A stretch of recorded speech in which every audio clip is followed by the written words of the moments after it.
The next thing is, of course, I talk about is international trade and the role of the government in international trade.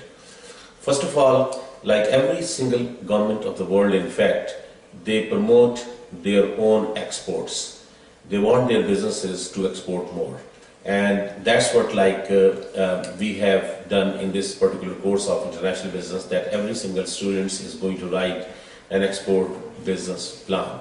The first theory in this regard is called theory of mercantilism, and under that particular theory, in fact, it is widely understood that the countries, they have to export more than import.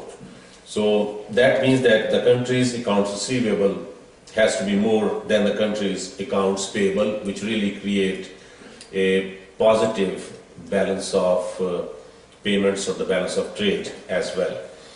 And of course, like the second theory in the theory of absolute advantage. When we talk about the theory of absolute advantage, that really under that particular theory, some countries have an absolute advantage on certain product. For example, the US has an absolute advantage on agricultural product. Or we can compare, like we can say the comparative analysis, that the US has an absolute advantage on agricultural product than any country in Asia or any country, for example, in Africa.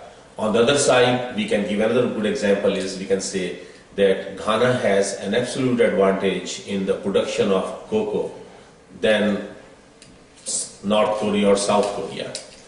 So that means that Ghana, because of its location, because of its topography, produces more cocoa than Korea. So that is what the theory of absolute advantage is. Then we move into another area which is called the theory of comparative advantage. Under that particular theory of comparative advantage, I would recommend, in fact, to all my students to understand that this is the theory where a country may have a capability or capacity of manufacturing a product, but they will not manufacture that particular product because they may not have a comparative advantage. For example, what happened to the US economy in the last few years is that the textile and the electronic industry, it has gone out of United States into Asia. It means that the US still had the capability and the capacity of manufacturing any electronics or manufacturing any textile products. But the reason that these products, they have gone, for example, into China, that today the China or the Korea or Pakistan or India or any other country, they are manufacturing all these electronics and textile products are because of their comparative advantage. Manufacturing, for example, a cotton shirt is more expensive in the United States than manufacturing the same cotton shirt in China. Under that theory, in fact,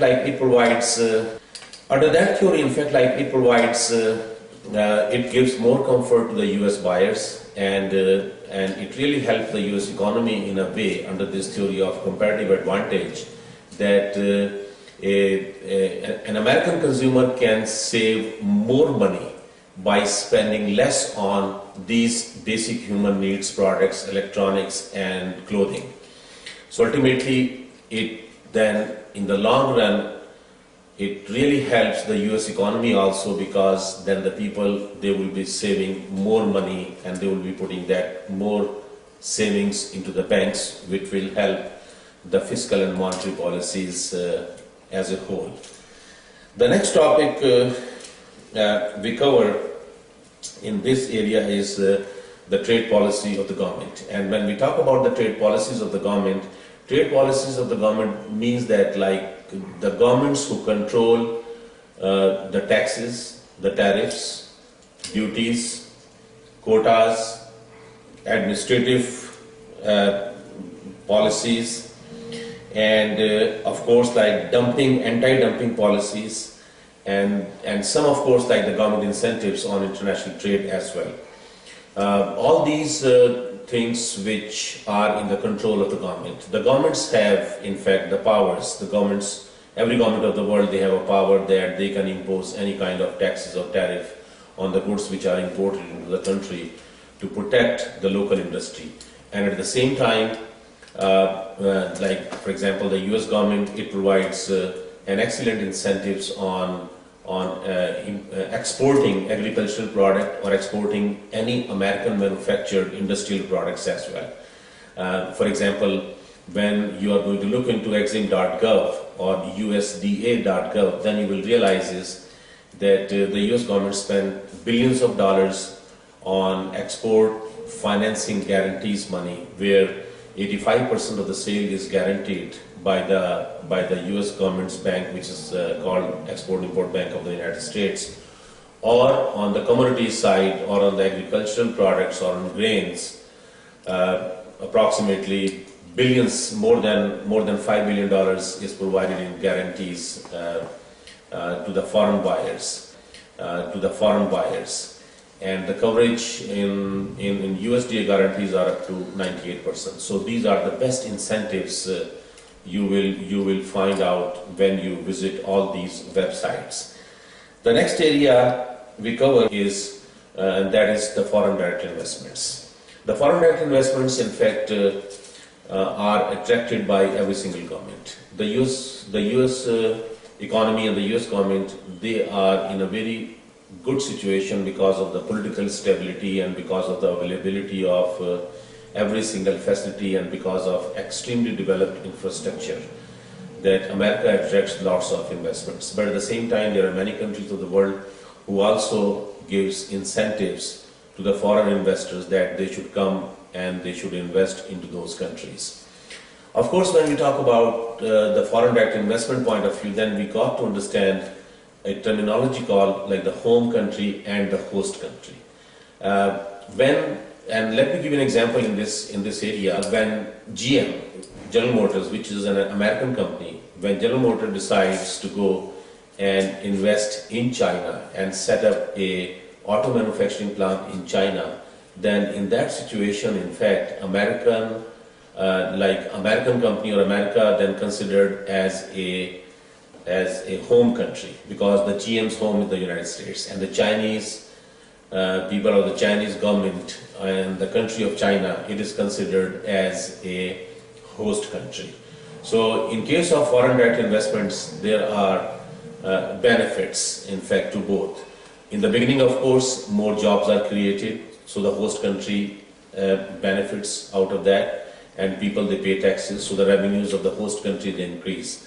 But in the long run, then what happened is profits are repatriated back to the home country.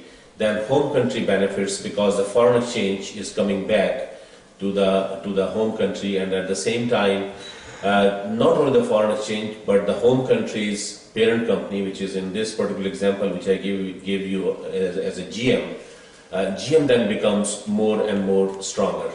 The same way you will realize is that America has attracted many investments, and one good example I always quote is an auto industry.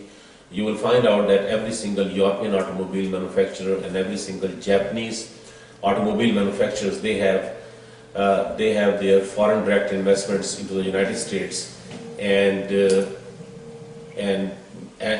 they are manufacturing their own respective automobiles. Of course, like the foreign direct investment, as I told you in the beginning, this is the last stage of international business. Last stage doesn't mean that there is no more after that, but this is the most experienced stage. I would just like to re-emphasize again, the first stage is, of course, developing and exports from a company or from a particular country, then establishing sales offices in different countries wherever the company or the country they are exporting.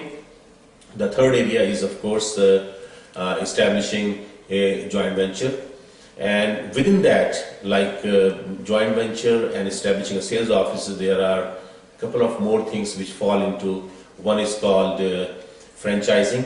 Like McDonald's is the best example. Kentucky Fried Chicken, they have franchised their operations worldwide. And then, of course, like the last stage is establishing a manufacturing facility or a production facility, which is called greenfield investments or foreign direct investments. The last topic in this particular section is about regional economic integration.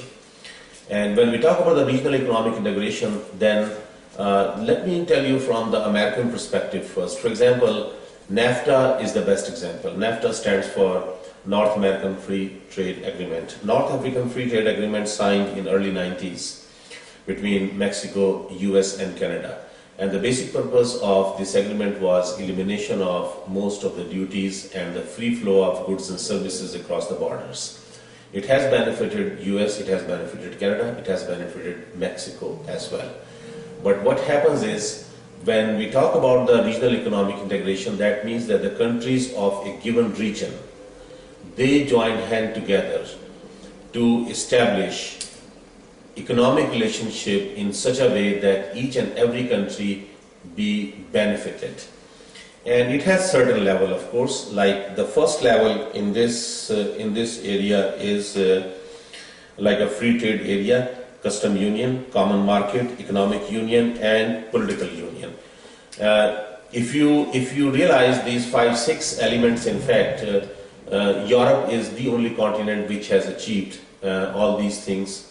It started with the European Economic Community, and then what happened is that after that, the European Economic Community, they went into EU, European Union, and today, in fact, more than 22 countries are part of this European Union, and it has achieved so much seniority that not only the tariffs and the taxes has been eliminated, and there is a free flow of goods and services. For example, if you want to sell into Europe, you just need to enter at any one point in Europe. You can enter from France, you can enter from France, you can enter from Holland, England, and then it's a free flow of goods whole entire Europe. It has also created a European Parliament, and those European Parliament, they have their office in Brussels. And there are some rules and regulations which have been enacted to implement and effectively follow like the guidelines of European Union. At the same time, they have addressed the issue of currency as well by establishing euro. Then, of course, there are some like regional economic integration within Africa. ECOWAS is one of the good example, and we are going to read into this particular chapter as well. And then there are some, not very much has done in Asia, but of course ASEAN is one of the area which has played its effective role. But in Asia, you will realize is that China itself is independent economy, so does the India, and then there are some surrounding countries like Pakistan, Bangladesh, Sri Lanka, all these countries in Asia as well. But in Asia, when we go further up north, then you will realize is that next to China is Japan, Korea, and when we go further down south, then Indonesia, Malaysia, all these countries, in fact, they are playing a very important and vital role by using that regional economic integration. Africa, ECOWAS is also part of Africa, which is the Western Africa.